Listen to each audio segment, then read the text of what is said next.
So I almost can't believe that I've never done a backlist video for Ante Up. It is one of the most notable, arguably the most notable project in my entire catalog.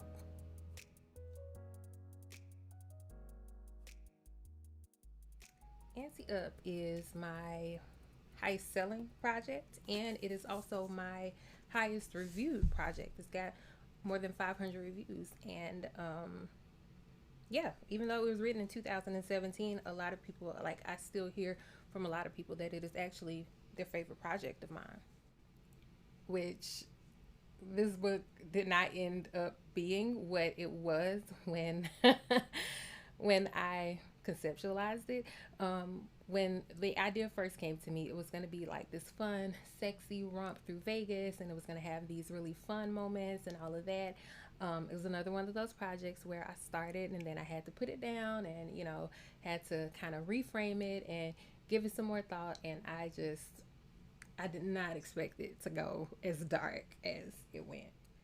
So the idea had been brewing in my head for a while. It was 2016 when I actually started. I like poker. I like the idea of Vegas and all of that. And so I started trying to get it down. But like I said, I just could not. I couldn't wrap my head around it. Something about it just was not. It just wasn't turning over for me. And it took a year for me to finally kind of accept what the story was giving me, which was a heroine who was really dark and kind of moody. Asha wasn't fluffy and she wasn't fun. She was a hustler and, all these different things about her. And then I had to accept this alpha male asshole hero that I did not want to write because just no. No. I never done that type of pairing before. Like, not really. Like, maybe a little bit with Naomi and Marcus in the If You Can series. He's an FBI agent. She's, a thief. And so they kind of had that whole enemies to lovers kind of thing going on. But this didn't really feel like that. And I almost like I had to kind of come to terms with it, and it took me a bit to work out in my head, and I didn't feel like people were going to rock with it because it was something really, to me, it was something very different from anything that I had done before, and it wasn't really, I couldn't really see how it fit in with the rest of my catalog, and it took me some time to really be comfortable with that. But ultimately, I really had no choice. The characters are gonna do what they're gonna do, and I had to just roll with it. Initially, I could not stand King. Like, I just honestly hated having to write him. I didn't like his demanding energy. I didn't like his mouth. I didn't like that he was a rich, pretty boy. Like, it was just so much not to like. But as I kept writing, I came to understand him more, that, that those things were just surface, but that was how he came to me. How was I supposed to know until, until I dug in? But like I said, through writing him, I was able to understand him more. And then as he fell in love with and kind of protected Asha, I eventually, I came to love him. And he, like I said, very, very notable in my catalog. Asha was my girl from the beginning. Like, Asha was the homie. Like, I understood her. I didn't necessarily relate to her, but I understood her. She's hustling, she's grinding, she's trying to take care of her family. She's just trying to figure out a way to make it out by doing something that she's good at. And then here comes this guy, and he's,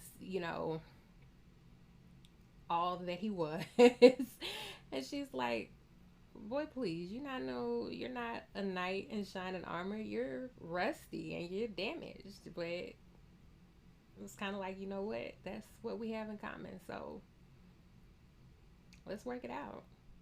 I love this book. It's not my favorite thing from like a reading perspective in my catalog, but this book taught me so much. Not to always, or ever really, you're not ever really supposed to do this, but it really, this book really helped me not trust that voice in my head telling me, you can't pull this off. Who do you think you are? You're not really capable of that. Nobody is, nobody is checking for this from you. And that was something I was really concerned about because, like I said, this was not my forte. Like, the alpha male character was really, really not my forte. It just wasn't my thing. But ultimately, with the writing and everything in this book, now that I have some distance from it, I typically need that. Um, I read it again about a year ago, and reading it again, I think that I'm able to appreciate it in ways that I wasn't when I was writing it.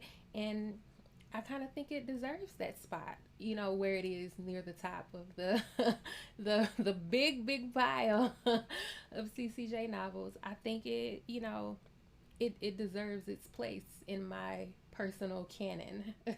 Even with that ending that some people don't like because it's not perfectly wrapped up and it's not neat, and there were people who felt like it was rushed, and your opinion is right to you. My opinion is right to me. And when I read this book back, I feel like it is flaw free. I do not see a flaw. It was as perfectly written as it was supposed to be. And I personally, yeah, it gets a thumbs up from me.